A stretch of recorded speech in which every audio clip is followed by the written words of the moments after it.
Sir আসসালামু আলাইকুম। আমাদের কাছে যে বোর্ডটা এসেছিল, বোর্ডটা হচ্ছে ইটনের ইলেকট্রিক প্যানেল। এই বোর্ডটার মূল সমস্যা ছিল আমাদের বোর্ডটা সম্পূর্ণটা বার্ন ইস্যু ছিল। আপনারা যদি একটু খেয়াল করেন দেখতে পাবেন পুরো লাইনটুকুন আমাদের বার্ন,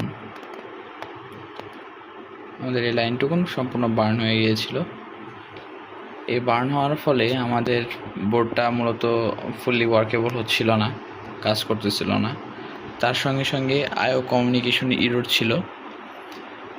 তার পাশাপাশি আমাদের এই যে ডিসপ্লেটা আছে, ডিসপ্লেটাও একদম ভেঙে গিয়েছিল। ভেতরে যে রিবন আছে সেই রিবনটাও নষ্ট হয়ে গিয়েছিল। কার্বন পেপারটা সম্পূর্ণ নষ্ট হয়ে গিয়েছিল। তো আমরা আমাদের নতুন ডিসপ্লে ইনস্টলেশন করেছি। তার সঙ্গে সঙ্গে আরেকটা প্রবলেম ছিল, এর যে কিপ্যাড, এই কিপ্যাডটাও নষ্ট হয়ে গিয়েছিল। আমরা আমাদের নতুন ডিসপ্লেটাকে আমরা ইনস্টলেশন করেছি। আমরা আমাদের নতুন ডিসপ্লে এই যে সম্পূর্ণটা আমরা ইনস্টলেশন করেছি। করার পরবর্তীতে আবার বোর্ডটাকেও, যে বোর্ডে যে বার্নিং সাইডগুলো সেকশনগুলো ছিল সেগুলোকেও ভিতর দিয়ে করা হয়েছে, নেওয়া হয়েছে।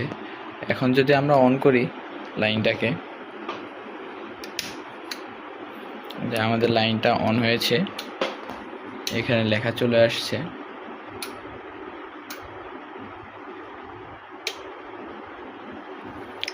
এই যে আমাদের ভোল্টেজ আসছে, এই যে আমাদের স্টার ডেল্টাতে চলে গিয়েছে।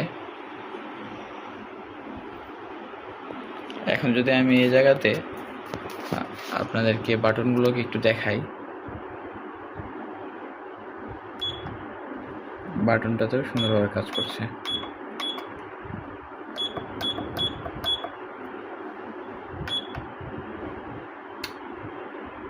তার সঙ্গে সঙ্গে যদি আমরা এখন ল্যাম্প টেস্ট করি,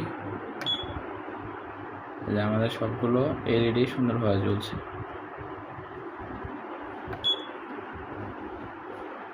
তো এখন আপাতত আমাদের সম্পূর্ণ প্যানেল আলহামদুলিল্লাহ কমপ্লিট আছে। Thank you.